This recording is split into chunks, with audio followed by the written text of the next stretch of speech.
നാരായണം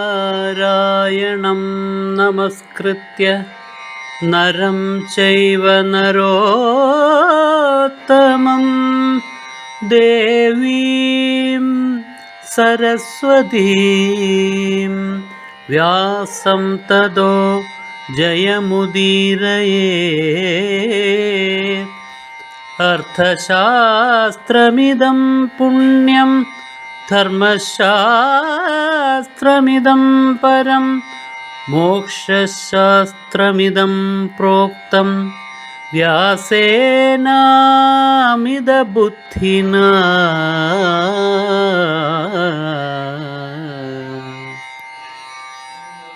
കൃഷ്ണസാരഥിയായ ശ്വേതാശ്വൻ അർജുനൻ, അദ്ദേഹം ദ്രോണനെ തോൽപ്പിച്ച് കൃപരെയും ശല്യരെയൊക്കെ തോൽപ്പിച്ച് വളരെ വേഗത്തില് മുന്നേറിയെങ്കിൽ അതിൽ അത്ഭുതപ്പെടേണ്ട കാര്യമില്ല. അത് സ്വാഭാവികമായി സംഭവിച്ചതാണ്. അതിനാൽ തസ്യ ദോഷം ന പശ്യാമി, ഇത് ആചാര്യന്റെ ദോഷമായിട്ട് ഞാൻ കാണുന്നില്ല.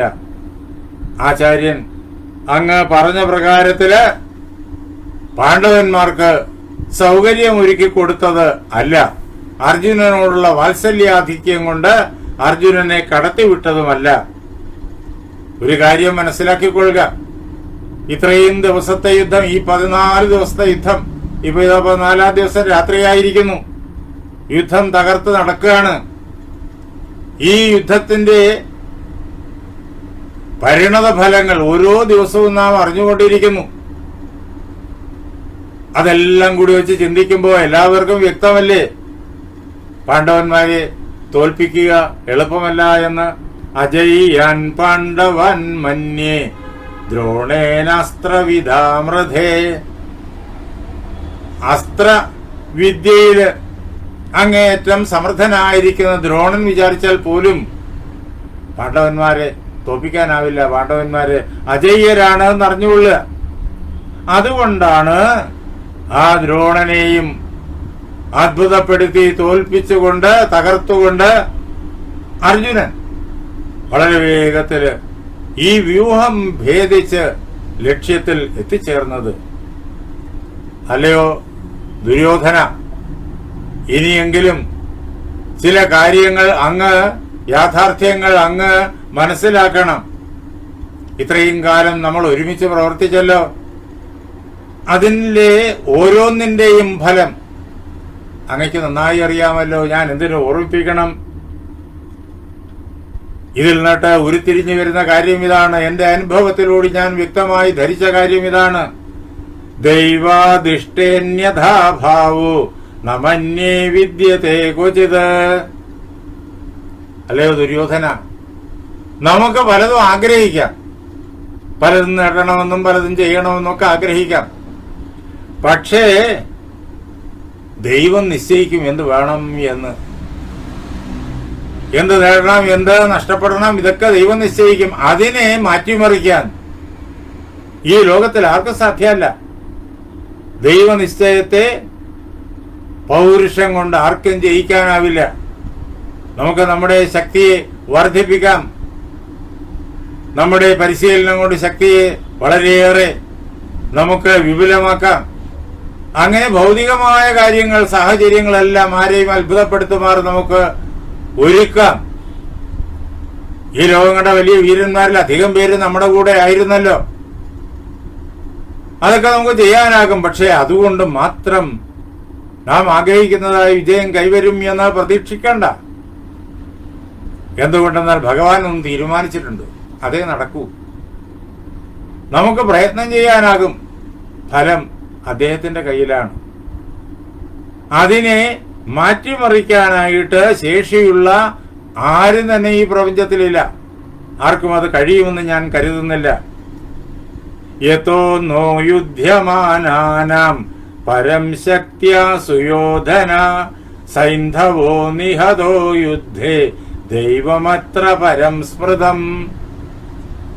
അല്ലയോ ദുര്യോധന, നമ്മൾ എല്ലാവരും, ദ്രോണൻ മാത്രമല്ലല്ലോ സിന്ധു രാജാവിനെ രക്ഷപ്പെടുത്താൻ വേണ്ടിയിട്ട് യുദ്ധം ചെയ്തത്, നമ്മൾ എല്ലാവരും കൂടെ ഒരുമിച്ചല്ലേ അർജുനനോട് യുദ്ധം ചെയ്തത്.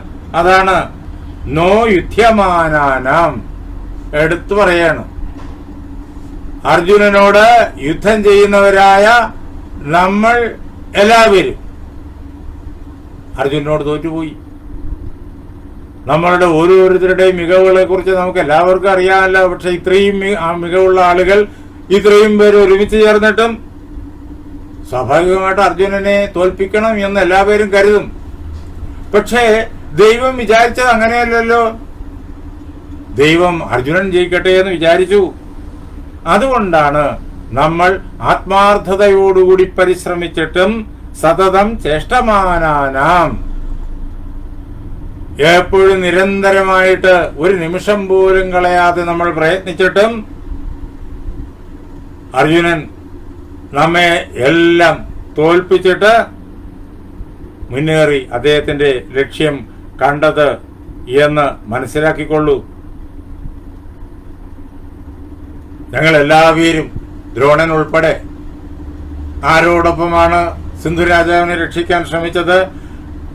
പരം യത്നം കുർവതാം ച ത്വയാസാർത്ഥം രണാജിരേ. പടക്കളത്തില് നിന്നോടൊപ്പമാണ് ഞങ്ങൾ എല്ലാവരും അണിനിരന്നു നിന്ന് മുഴുവൻ ശക്തിയും എടുത്ത് യുദ്ധം ചെയ്തത്. നീയും അതിന്റെ ഭാഗമാണ്. ഈ ആരോപണങ്ങൾ നീ ദ്രോണന്റെ നേരെ ഉന്നയിച്ചു കഴിഞ്ഞാൽ ആ ആരോപണങ്ങളെല്ലാം അല്ലയോ ദുര്യോധന നിന്നിലേക്കും വന്നു ചേരുന്നു എന്നറിഞ്ഞുകൊള്ളുക. നമ്മുടെ പൗരുഷം അവിടെ ഭരിച്ചോ? ഇല്ല. ഹത്വാസ്മാകം പൗരുഷം വൈ ദൈവം പശ്ചാത് കരോതിന. നമ്മുടെ പൗരുഷം ഒന്നും ഫലിച്ചില്ല. നമ്മൾ ആ പൗരുഷം പരമാവധി പ്രയോജനപ്പെടുത്താനായിട്ട് ശ്രമിച്ചു. പക്ഷേ അതിനെല്ലാം തകർത്തുകൊണ്ട് ദൈവം അദ്ദേഹത്തിന്റെ നിശ്ചയത്തെ പ്രായോഗിക പഥത്തിലേക്ക് കൊണ്ടുവന്നു. അത് സംഭവിക്കുകയും ചെയ്തു. നമുക്കാകെ ഇത്രയേ ചെയ്യാൻ പറ്റുള്ളൂ. ഭഗവത്ഗീതയുടെ ഏറ്റവും പ്രധാനപ്പെട്ട പ്രസിദ്ധമായിരിക്കുന്ന ഉപദേശം ഇവിടെ കർണന്റെ വാക്കുകളില് വ്യക്തമാകുന്നു. കർമ്മണ്യേവാധികാരസ്തേ മാ ഫലേഷു കഥാചന. കർമ്മം ചെയ്യാൻ മാത്രമേ നിനക്ക് അധികാരമുള്ളൂ. അർജുനനോട് കൃഷ്ണൻ പറഞ്ഞ വാക്യാണത്. മാ ഫലേഷു, ഫലത്തെക്കുറിച്ച് ആഗ്രഹിക്കാൻ നിനക്ക് അധികാരമില്ല. ഫലം ഭഗവാൻ തരുന്നതാണ്. ഭഗവാൻ തരുന്നത് കൃത്യമായി ആ ഫലം തരുകയും ചെയ്യും.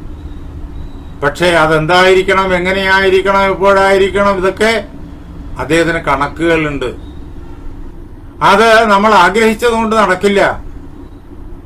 ആകെ ഇത്രയേ ഉള്ളൂ നാം ചെയ്യേണ്ടതായിട്ടുള്ള കർത്തവ്യം. കൃത്യമായിട്ട് യാതൊരു വൈമനസ്യവും കൂടാതെ കുറവും വരാതെ കൃത്യസമയത്ത് തന്നെ സർവശക്തി ഉപയോഗിച്ചിട്ട് ചെയ്യുക. അത് മാത്രമേ ഉള്ളൂ. ബാക്കി ഭഗവാന്റെ കയ്യിലാണ്. ഇവിടെ കർണൻ പറയുന്നു, യത് കർത്തവ്യം മനുഷ്യേണ വ്യവസായവതാ സദാ തത്കാര്യമവിസംഗേന സിദ്ധിർദൈവേ പ്രതിഷ്ഠിത. കർണൻ പറയുന്ന വാക്യാണിത്. ഓരോ മനുഷ്യനും, പ്രയത്നശീലനായ മനുഷ്യൻ, കഠിനാധ്വാനം ചെയ്യുന്ന മനുഷ്യൻ, വിജയത്തിനു വേണ്ടിയിട്ട് ആഗ്രഹിക്കുകയും അതിനു വേണ്ടിയിട്ട് വളരെയേറെ ശ്രദ്ധയോടുകൂടിയിട്ട് സാഹചര്യങ്ങൾ ഒരുക്കിക്കൊണ്ട് പ്രയത്നിക്കുകയും ചെയ്യുന്ന മനുഷ്യൻ, ആ മനുഷ്യന് ചെയ്യേണ്ട കാര്യങ്ങളെല്ലാം പരമാവധി ശുഷ്കാന്തിയോടുകൂടിയിട്ട് കൃത്യമായി ചെയ്യുക എന്നുള്ളത് മാത്രമേ സാധ്യമാവൂ. അതാണ് കർമ്മം ചെയ്യാൻ മാത്രമേ അധികാരമുള്ളൂ, കർമ്മം ചെയ്യാൻ മാത്രമേ സാധ്യമാകൂ എന്ന് കർണേത പറഞ്ഞു കേൾപ്പിക്കുന്നു. സിദ്ധിയോ സിദ്ധിർദൈവേ പ്രതിഷ്ഠിത. ആ കർമ്മങ്ങളുടെ ഫലം അത് ആരെയാണ് ആശ്രയിച്ചു നിൽക്കുന്നത്? അത് ആശ്രയിച്ചു നിൽക്കുന്നത് ദൈവത്തെയാണ്. ഭഗവാൻ തീരുമാനിക്കും ഫലം എപ്പോ വേണം, എങ്ങനെ വേണം, എന്തു വേണം എന്നൊക്കെ. നമ്മുടെ ഇത്രയും കാലത്തെ ജീവിതം അല്ലയോ ദുര്യോധന അതിന്റെ തെളിവല്ലേ? പാണ്ഡവന്മാര് ഹസ്തിനാപുരത്ത് വന്ന അന്നു മുതൽ നീ ആഗ്രഹിച്ചതാണ് അവരെ സംഹരിക്കാൻ. പിന്നെ ഞാനും നിന്നോടൊപ്പം കൂടിയതിനു ശേഷം നിന്റെ ആഗ്രഹത്തിനനുസരിച്ച് നിന്റെ പദ്ധതികളെല്ലാം നടപ്പിലാക്കാൻ ഞാൻ മുമ്പിൽ തന്നെ നിന്നല്ലോ. നമ്മൾ എന്തൊക്കെയാ ചെയ്തത്? നികൃത്യ വഞ്ചിത പാർത്ഥ വിഷയോഗൈശ്ച ഭാരത. നമ്മള് കുന്തിയുടെ മക്കളായിരിക്കുന്ന ഈ 5 സഹോദരങ്ങളെയും നശിപ്പിക്കാൻ വേണ്ടിയിട്ട് എന്തെല്ലാം പദ്ധതികൾ ആവിഷ്കരിച്ചു. എന്തിനാ അവരെ നശിപ്പിക്കുന്നേ? കിരീടം അല്ലയോ ദുര്യോധന, നിനക്ക് ലഭിക്കണം. അതാണ് നിന്റെ പരമമായിട്ടുള്ള ലക്ഷ്യം. സ്വാഭാവികമായിട്ടും ചന്ദ്രവംശ രാജാക്കന്മാരുടെ പൂർവംശ രാജാക്കന്മാരുടെ ക്രമം അനുസരിച്ചിട്ട് കിരീടാവകാശി യുധിഷ്ഠിരനാണ്. മൂത്തയാളിനാണ് കിരീടാവകാശം. യുധിഷ്ഠിരനാകട്ടെ സ്വഭാവ ഗുണം കൊണ്ട് എല്ലാം കൊണ്ടും അതിന് യോഗ്യനുമാണ്.